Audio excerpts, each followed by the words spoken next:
नमस्कार। आप देख रहे हैं जनसंवाद वैश्विक स्तर पर पृथ्वी की इस अनंत और रहस्यमय धरा पर यदि किसी देश को आध्यात्मिक चेतना, सर्वधर्म समभाव, मानव कल्याण और परमार्थ का जीवंत प्रतीक कहा जाए, तो वह निस्संदेह भारत है। ऐसी आध्यात्मिक परंपरा की महत्वपूर्ण कड़ी को समझने की करें, तो उस रूप में 17 मई 2026 को नागपुर में तथा 20 मई 2026 को जलना, महाराष्ट्र में आयोजित हुए हरे माधव सत्संग विशेष आकर्षण और आस्था का केंद्र बना, जहां 12 वर्षों के बाद जीवन मुक्त सद्गुरु बाबा ईश्वर शाह साहिब जी के पावन मुख से सत्संग हुआ, जिसे हजारों की संख्या में भक्तों ने श्रवण किया। यहाँ तक कि सत्संग स्थल का पंडाल भी कम पड़ गया।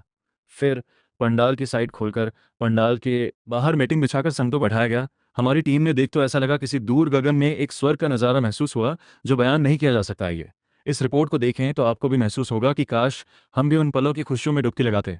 चैनल के सभी दर्शकों को मेरा प्रणाम वंदन। मैं एडवोकेट किशन सन्मुखदास भावनानी गोंदिया महाराष्ट्र से। साथियों, पिछले चैनल में हमने आपको बताया था कि 17 तारीख को नागपुर और 20 तारीख को जालना में सत्संग की हम आपको ग्राउंड रिपोर्टिंग बताएंगे।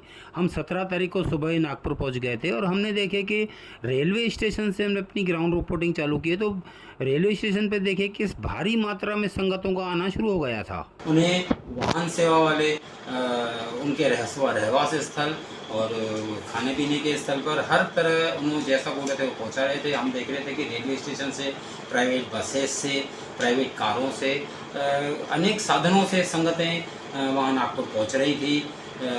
उनको उनके रहवास स्थान पर ले जाया जा रहा था, फिर उनको ला करके वापस समाधा आश्रम में भोजन के लिए लाया जा रहा था और उसके बाद उन्हें फिर सत्संग स्थल पर ले जाया था। इन सभी सेवाओं की हम ग्राउंड रिपोर्टिंग कर रहे थे। हमने रेलवे स्टेशन से देखे कि कैसे लोग आ रहे हैं, फिर हमने समाधा आश्रम में देखे कि किस तरह अनेक प्रदेशों की संगतें एक सेवाधारियों के रूप में भी आई हुई थी, जैसे महाराष्ट्र से, मध्य प्रदेश, छत्तीसगढ़, राजस्थान, गुजरात इत्यादि अनेक राज्यों से संगतें आई हुई थी। उनमें कुछ सेवादार, अनेकों तो सेवादार भी थे, वे अपनी सेवाएं दे रहे थे। समाधा आश्रम में मैंने ग्राउंड रिपोर्टिंग करते हुए देखा कि कैसे माताएं वहाँ भोजन बना रही है, कैसे पुरुष भाई संगतों को भोजन सर्व कर रहे थे, माताओं को भोजन सर्व कर रहे थे। वहाँ पे कुछ लोग जल सेवा कर रहे थे, कुछ शिकंजी जो जूस था वो पिला रहे थे। वहाँ कुछ देखा तो मैंने तो तरबूज खिला रहे थे वहाँ। इस तरह से अनेक खाने पीने की व्यवस्था थी और बहुत ही ज़ोरदार ढंग की उन्होंने व्यवस्था कर के रखे थे। मैंने देखा कि वहाँ संगतें हज़ारों की तादाद में आई हुई थी। फिर हम कुछ देर के लिए अपने विश्राम स्थल पर चले गए और शाम को जब हम सत्संग स्थल पर आए तो मैंने देखा कि वहाँ 7, साढ़े 7 बजे सत्संग स्टार्ट हुआ। मेरे सतगुरु हम शरण तेरी आए, कृपा करो, मेहर करो, कृपा करो, इस टाइप के अरदास वहाँ से सत्संग का शुभारंभ किया गया। वहाँ मैंने एक बात मार्क की कि मीडिया वाले, चैनल वाले बहुत लोग आए हुए थे। वहाँ के सेवादारी, वहाँ के आयोजक हमें बहुत सहयोग कर रहे थे, हमें बार-बार पूछ रहे थे कि जहाँ का आपको फ़ोटोग्राफ़ी, वीडियोग्राफ़ी करना हो तो करें। मैंने अरदास के बाद में उठ कर के जब नज़र घुमाई संगतों की तरफ, तो हज़ारों की तादाद में संगत देख कर के मैं हैरान रह गया। मैंने अपना कैमरा उठाया, मैंने वहाँ की फ़ोटोग्राफ़ी, वीडियोग्राफ़ी किया और वीडियोग्राफ़ी करते हुए मैं बाहर तक के आया। फिर बाहर तक के आया तो बाहर में देखा तो अनेक प्रकार के सेवाओं के एक पोर्टफोलियोस बने हुए थे, जैसे जल सेवा, चरण पादुका सेवा, खोया पाया सेवा, लगेज सेवा, शिकंजी का जूस बांट रहे थे वो सेवा, या अन्य साहित्य केंद्र सेवा, अनेक प्रकार की सेवाओं की मैंने शूटिंग करते हुए जब मैंने देखा तो लेडीज़ का जो एंट्री गेट था वहाँ बहुत सारी तादाद में महिलाएं को खड़ा कर दिया गया था। महिलाएं वहाँ खड़ी थी तो मैं वहाँ पे भीड़ देख करके मैं तुरंत दौड़ा उसके तरफ कि वहाँ क्या हुआ करके। जब मैंने देखा तो वहाँ महिलाएं बहुत खड़ी थी और वहाँ सेवादारी उन्हें बड़े प्यार मोहब्बत से थोड़ा सा कुछ बातें कर रहे थे। और साइड में मैंने लेफ्ट साइड में देखा तो कुछ पुरुष लोग पेंडाल की जो साइड रहती है वो पूरे खोल करके और नीचे में मैटिंग बिछा रहे थे। मुझे समझ से देर नहीं लगी कि जो संगतें हैं वो भारी तादाद में आ गई है।